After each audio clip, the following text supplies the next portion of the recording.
एक समय की बात है, उत्तर प्रदेश के एक छोटे से गांव में मल्हार और कल्याणी नाम के दंपत्ति रहा करते थे। उनकी 2 प्यारी बेटियां भी थी जिनका नाम पल्लवी और माधुरी था।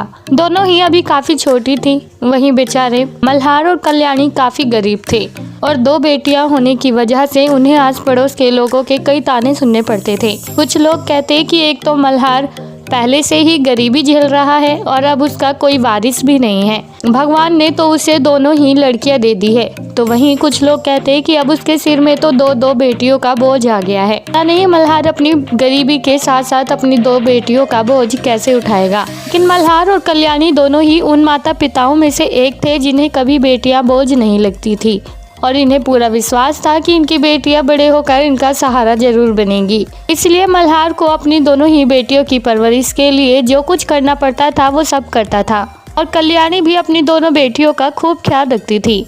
लेकिन मल्हार और कल्याणी की इस सोच के आगे भी समाज के कई लोग रोड़े बन रहे थे। गाँव के लोगों ने उन्हें गाँव छोड़ने तक की हिदायत दे दी थी, जिनका मानना था कि कहीं मल्हार और कल्याणी की बुरी नज़र गाँव के दूसरे लोगों में न पड़ जाए। और लोगों की इसी गलत सोच की वजह से कल्याणी और मल्हार को अपनी दोनों बेटियों के साथ गांव छोड़ना पड़ा था। हालांकि वो जैसे तैसे करके अपनी दोनों बेटियों के साथ मुंबई जैसे बड़े शहर तो आ गए थे, पर यहाँ भी गुजारा करना उनके लिए कोई आसान बात नहीं थी। जहाँ मल्हार काम की तलाश में दर दर भटकता और देर रात तक काम की तलाश करने के बावजूद भी उसे कोई काम नहीं मिलता था। लेकिन इसी बीच कल्याणी ने बड़े बड़े लोगों के घर जाकर नौकरानी का काम करना शुरू कर दिया था और इसी दौरान मल्हार को भी कल्याणी के साथ गार्ड की नौकरी मिल गई थी, जिससे अब वो अपना घर अच्छे से चला सकते थे। जैसे जैसे दिन गुजरते गए वैसे वैसे मल्हार और कल्याणी की आर्थिक स्थिति सुधरने लगी थी और अब उन्होंने अपनी दोनों बेटियों को पढ़ाना लिखाना शुरू कर दिया था। अब काफ़ी लंबा समय गुजर गया था और मल्हार और कल्याणी की दोनों बेटियाँ पल्लवी और माधुरी भी काफ़ी बड़ी हो गई थी।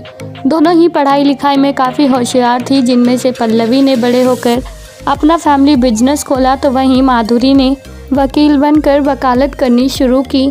और इसी तरह से अब मल्हार और कल्याणी भी मुंबई शहर के उन लोगों में गिने जाने लगे थे जो अमीर थे।